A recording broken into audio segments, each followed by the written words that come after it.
Today in Pokemon news, we got a brand new Mega Gengar EX card. And also, the price on the Seismitoad ceases to amaze me as it just keeps going up and up, and I had no idea about it. Hey everyone, my name is Donter. If you don't know who I am, I'm a Pokemon card YouTuber who covers a lot of different things related to Pokemon cards. Yeah, and today's video is going to be another episode of Pokemon Artwork News. Now, Pokemon Artwork News is mainly focused on the artworks, don't get me wrong, but sometimes there are things that I like to cover that maybe don't probably particularly pertain to that. But in positive news, we do have some Mega Gengar card.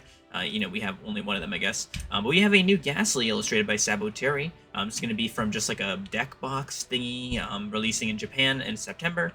Firstly, yeah, the Ghastly by Saboteri, incredible colors. Love the yellow. I love the yellow highlights. I think that makes it really, really stand out. And I love how like the gas comes out of the grate there. It's a very good idea. Next, we've got the Haunter by Rianti Hideot. A very interesting style for Haunter to take up here. Very like kind of blocky, and I kind of like that about it.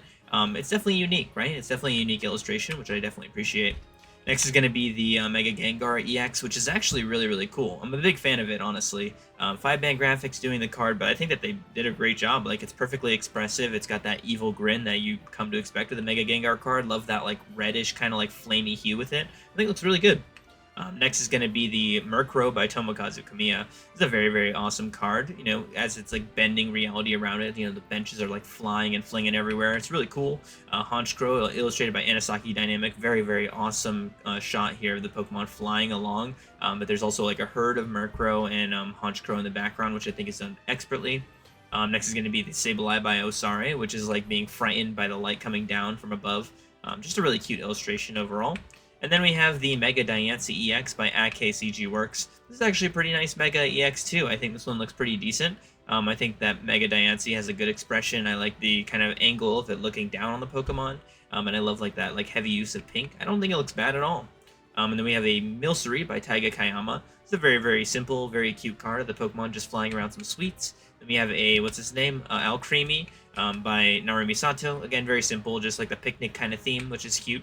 We have a really, really cool Meloetta by Minami Namitake. Those flowers in the water look really, really beautiful. Love the way that the Pokemon is like standing on top of the water. I think that's really, really cool. And yeah, that's it for like the regular cards, but we also have an art rare Haunter illustrated by Arai Kiriko, who's the same illustrator who did like a random Japanese like promotional thing featuring Haunter, Gengar, and Ghastly. I could just tell because of the moon, like it just looks exactly the same. And I really like it. I love the thick outlines. I love Haunter's little goofy expression. I love like the plant life. I think that that's really adding a lot to it in terms of just like the color contrast. It looks great. And then we also have the Meloetta art rare, which looks fantastic as well. I actually really like it. It's by Kaysen.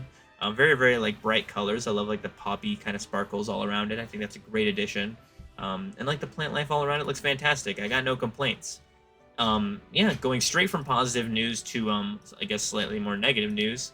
My video talking about Shinji Kanda, it did good. And that's not really what I'm here to talk about. I'm more here to talk about the fact that like people are talking about this right now, and I like wasn't there to join in on the train, so I wanted to throw my hat in the ring of like really how I feel about this. Okay, so like logically, it just doesn't make any sense, right?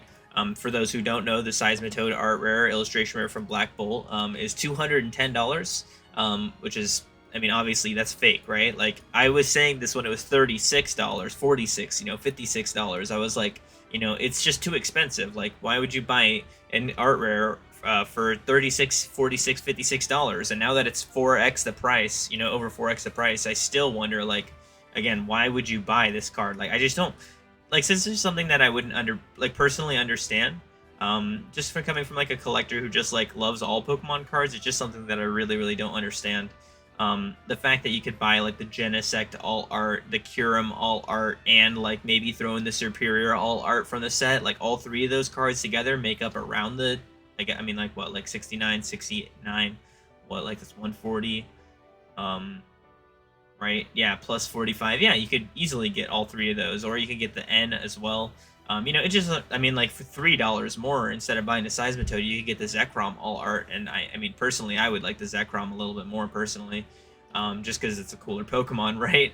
I don't know. It's just something that I just kind of wanted to bring up in this video as well, just because like if you're really falling for this, like if you think that Pokemon's not going to print the set into the ground, then you are very mistaken. Like if you bought one of these, I envy your ambition, I suppose. Um, yeah, and in the last video, I was talking more like just about Shinji Kanda as an illustrator, and how I felt about them. So this isn't really about that particularly. This is more just about the fact that like if you buy this, I don't envy you. Like I don't like respect that, to be honest. Like as a Pokemon card collector who wants everybody to have everything, I think everybody deserves this card. I want it to be like a $3, $4, $5 card, like at most. Like $2 should be the average for every single illustration rare in the set. And it's really unfortunate to see like right now, like every illustration rare is at least like 9, 10, 11, 12, 13, you know, even pushing like the $40 range. For just regular illustration rares, like that's stupid. I don't think that this makes any sense, honestly. I know that like it's like a whole thing with like the market, and I'm not really talking about that because that's just not what I talk about on this channel. But just like from me as Daunter Collects, the the YouTuber with 710 subscribers, who I didn't say you got to subscribe. I mean, come on, like we're 10% of the way there to 800 subscribers. So if you don't, I mean, if you don't want to miss out, like you'd be missing out pretty crazy if you didn't subscribe. Uh, anyways, regardless, yeah, I'm just kind of surprised of like what's going on right now. Like I'm not surprised because I know like how Pokemon cards are right now, but also I am surprised because like why, like that's all I'm asking. And from me to you, like I think you are better off if you just don't buy it. That's it. I kind of talked about that in the other video too. But this, I just want to like really drill home that point, just to don't buy it. Just wait, right? Be patient and things will come to you. I'm sure that you'll get some product. I really hope that everybody has a chance to get whatever product they want. Me personally, I didn't really get to open a lot of Prismatic Evolutions. I've only opened like 8 packs of it total so far. So hopefully with this new like Sam's Club bundle that they got coming out, I'll be able to pick up a couple extra packs. I just hope that I'll be able to get what I want out of the set, Obviously it'll never be enough, and people will buy all of it anyways, but whatever, right? I hope that I get to open some, and I'm just hopeful for like the future, right? I'm not like gonna be here sitting cynical like, oh, this card is $200, what am I gonna do? I'm just like, well, it'll go down eventually, and I just want you guys to know that. Like I just want to have like a more grounded take on it, I guess. I hope you guys have a fantastic rest of your day, and I will see you in the next video. Like I said, please subscribe. I'm trying to get to 800 subscribers, and it would really, really mean a lot if you guys could help me out here. Have a great day, though.